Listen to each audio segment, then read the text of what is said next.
ঝটপট চিকেন বিরিয়ানি রান্না করার জন্য এখানে প্যানে প্রথমে 1 কাপ তেল ও 1.5 কাপ পেঁয়াজ কুচি ਮੈਨੂੰ ਦੇਖ ਕੇ ਚੜ ਜੇ ਨਸ਼ਾ ਮੈਨੂੰ ਜਿਵੇਂ ਦਾਰੂ ਚੜਦੀ ਕਰਦੀ ਹੈ বিরিয়ানি মশলা হাফ কাপ পানি দিয়ে হাফ চা চামচ ধনিয়া গুঁড়া ও ਜੱਟ ਜਾਨ ਦੀ ਬਾਜੀ ਲਾ ਦੂੰ ਤੈਨੂੰ ਆਪਣੇ ਨਾਮ ਕਰਾਣੇ ਮੇ দুইটা মুরগি ছোট ছোট করে কেটে ধুয়ে রেখেছিলাম সেটা দিয়ে দিয়েছি আর অনেকগুলো কাঁচা মরিচ ਉਹ ਸਾਡੀ ਗੱਡੀ ਪੀਵੀ ਨੰਬਰ ਦੀ ਘੁੰਮੇ ਤੇਰੇ ਲਈ ਹਰਿਆਣੇ ਮੇ ਉਹ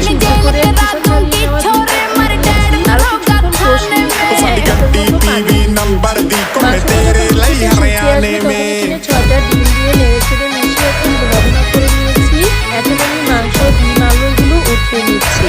এখন ওই প্যানে দিয়ে দিচ্ছি 4 কাপ ছোলার চাল। চালটা নেড়েচেড়ে ভেজে এখানে 6 কাপ ফুটনো গরম পানি দিয়ে দিয়েছি। পানিটা যখন ফুটে আসবে তখন কয়েকটা কাঁচামরিচ দিয়ে ঢাকনা ঢেকে 10 মিনিটের জন্য দমে রেখে দিই। 10 মিনিট পর ঢাকনা খুলে মাংস ডিম এগুলো দিয়ে দিচ্ছি। উপরে দিয়ে দিচ্ছি গাজর কুচি, কয়েকটা দিয়ে দিচ্ছি আলু বুখরা, 1 টেবিল চামচ দিয়েছি ঘি ও পেঁয়াজ বেরেস্তা। এখন কয়েকটা কাঁচামরিচ দিয়ে ঢাকনা দিয়ে ঢেকে রাখবো 20 মিনিটের জন্য। 20 মিনিট পর ঢাকনা খুলে উল্টে পাল্টে দিচ্ছি। দেখতেই পাচ্ছেন আমার বিরিয়ানিটা কত ঝরঝরে হয়েছে, খেতেও হয়েছিল অনেক বেশি সুস্বাদু। ঝটপট বিরিয়ানি খেতে চাইলে এভাবে রান্না করে দিতে